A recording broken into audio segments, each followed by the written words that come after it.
The Mets made it clear that Iglesias wasn't a fit this year, but how does a guy coming off that kind of a year and that established of a career have to settle for a minor league deal? It's really strange. And 2 years ago, I mean, he was in the minors again. So, but after what he did last year, I thought sure somebody would want him. Maybe the Yankees, JJ's Yankees would want him, but apparently not. Look, I understand the Mets thinking they want flexibility for Beatty, Mauricio, Acuna, those guys, but still, I just think, and it's not about OMG. I get you want to move on from that. You can't recapture maybe. Why? Why do you want to move on from that? He made a huge impact. Well, I know. No, I mean, in terms of the vibe, maybe you can't bring back that vibe. But it's more than that. The guy's a great defender. He plays second, third, and short, and he brought a lot of grit to that team. I mean, he had some of the most clutch hits for that whole team that season. You know, he had 375 runners scoring position, 440 runners scoring position, and 2 outs. And he's a 309 hitter who runs scoring position for his career. It's not a fluke.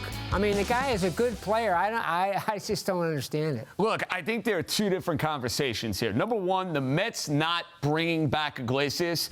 I understand it. I understand your point about the vibe and recapturing what he was able to bring with OMG and all of those big hits that he had.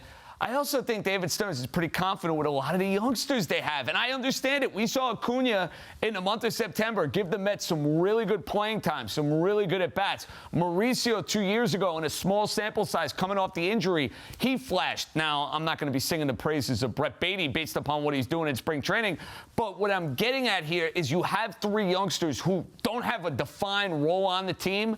There's an opportunity for one of them to go and take it. That I understand. The contract around baseball is baffling. You're telling me Jose Iglesias, who was Mr. Clutch, who was Mr. Vibe, who was in the middle of everything for the 2024 New York Mets, could not be used by a contender. The best he can get is a prove-it minor league contract where he's got to go and make the team. Eamon, that's absurd. I mean, I know we rolled our eyes at it because Ohtani had a monster year and Lindor had a monster year, but when Nick Castellanos laid it out why he thought Iglesias could be an MVP, it all made sense. Every box was checked. Don't forget, they didn't start really winning until he came up, for one thing. And one other thing about the young guys, you do have some flexibility there because McNeil can go out and play the outfield. You're going to have some injuries there. I just think there was room to make it work if they really. I understand why they didn't, but they could have done it. All right, we just hit the over/under on understand. If we bashed it for 2 minutes, but we understand it. All right, one of the teams that passed on him, as Hart mentioned, was the Yanks. And JJ, you and I have been talking about this all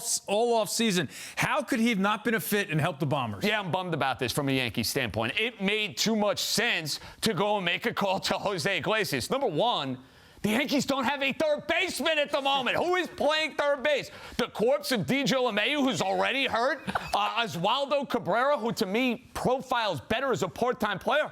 How about that as a platoon right out of the gate? You'd have Waldo, who's better from the left side doing his thing.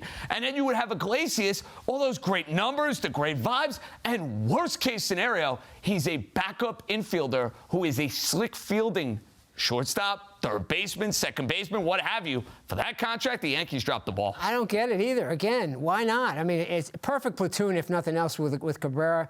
And who knows? I mean, he brings a lot. I think he brings a lot of grit. You see some of those at-bats he had. He puts his ball in play with 2 strikes and 2 outs and all that stuff that you want, which is someone he's talked about with the Yankees for years. I think he would have really helped that team, but the Yankees know better, I guess. I'm not really sure. It makes no sense, especially with what the Padres ended up giving him. He should have been to the Bronx.